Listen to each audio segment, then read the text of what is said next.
de cualquier novedad que pueda producirse. Esta noche a las 10 se han convocado diferentes concentraciones de protesta en varias ciudades. El horror de este doble asesinato machista está impactando de forma muy directa en toda la sociedad. Decía primero ahora aquí en la SER la delegada del Gobierno contra la violencia de género, Victoria Rosell, que con este tipo de acciones, con cualquier indicio de actos o amenazas violentas contra las mujeres o sus hijos, no se puede tener ninguna permisividad por parte de nadie. Tener una tolerancia cero contra el machismo normalizado, no el que asesina, que hoy todo el mundo está consternado e indignado con el asesinato, sino antes pensar que a quién defiendes más, en qué, con quién empatizas más cuando hay una separación y una denuncia o unos indicios de violencia de género.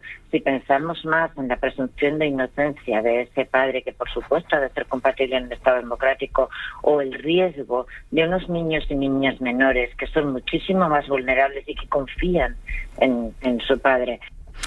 Creo que estamos en línea directa con Teresa Pera Matos, la fiscal de Sala contra la Violencia sobre las Mujeres. ¿Cómo está? Buenas tardes. Hola, buenas tardes. 38 menores asesinados por sus padres del año 2013, que es cuando se tipificó ese tipo de violencia contra la mujer, que está tipificado, digamos, en la ley, pero que no siempre se aplica por parte de los tribunales. ¿Dónde está ahora mismo el problema? ¿En la interpretación de la ley, en la falta de concreción de ese texto, en la falta de un compromiso expreso por parte de quienes administran la justicia? Bueno, yo creo que lo primero que hay que decir que de esos 39 casos que están computados desde el año 2013, en la mayoría no había denuncias previas, de manera que la capacidad de actuación de las instituciones y, por supuesto, de la justicia se ve muy limitada. Herramientas legislativas para proteger a los niños cuando tenemos conocimiento de situaciones de riesgo, de violencia de género, y que el riesgo se extiende también a los niños. Tenemos herramientas. Herramientas legislativas. El problema es que seamos capaces de valorar ese riesgo, y para eso necesitamos profesionales, expertos que nos auxilien en las guardias, psicólogos que atiendan a los niños, poder oír a los niños con la necesidad de esa participación de expertos, y a lo mejor no tenemos en todos los juzgados y en todas las provincias las herramientas necesarias. Aprovecho para desde aquí hacer un llamamiento a la Administración competente, al Ministerio de Justicia, para que dote a todos los juzgados de las unidades de valoración integral forense, de las herramientas que necesitamos para mejorar en nuestra respuesta judicial. Entiende usted, por tanto, que debería haber una actuación profesional preventiva incluso antes de que se produzca una denuncia.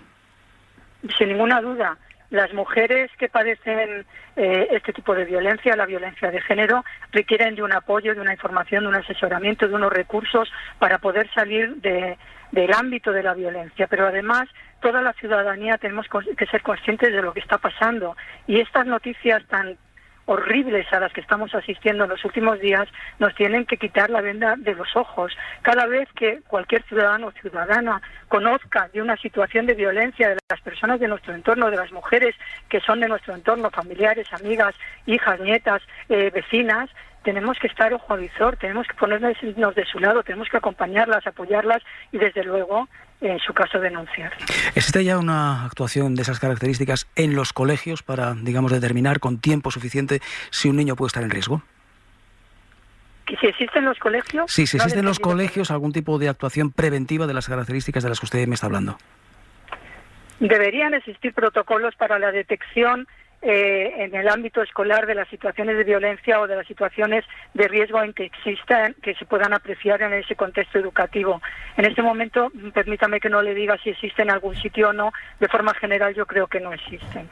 ¿Y la legislación actual ahora mismo es suficiente? ¿Usted cree que con las normas legales que están en vigor ahora mismo se puede actuar de forma contundente y clara? ¿No es ahí donde radica el problema? Bueno, tenemos herramientas legislativas, y ahora mismo se acaba de aprobar una ley, la Ley de Protección a la Infancia y Adolescencia, la Ley de Protección de Personas con Discapacidad, que prevé una modificación importante en el ámbito de la adopción de medidas civiles, como puede ser la del régimen de visitas, que prevén que la regla general sea no acordar el régimen de visitas, salvo que a través de las diligencias de prueba que sean necesarias se acredite que el interés superior del menor aconseje el establecimiento de ese régimen de visitas. Y en el caso de que se acuerde ese régimen de visitas, sí que tenemos que tener en cuenta que la legislación ahora vigente, la ley integral, ya dice que si el juez no suspende el régimen de visitas, no solamente se tiene que pronunciar en relación a cómo tiene que ejercitarse ese régimen de visitas, sino que tiene que acordar las medidas que sean necesarias para garantizar la seguridad y la recuperación de los niños y de sus madres. Y además hay que hacer un seguimiento periódico de esas medidas para garantizar que en la evolución sigue protegiéndose adecuadamente a los niños y a sus madres. ¿Comparte, por tanto, usted lo que decía Victoria Rosales, que hemos escuchado hace un instante, que habría que acotar en alguna medida la presunción de inocencia?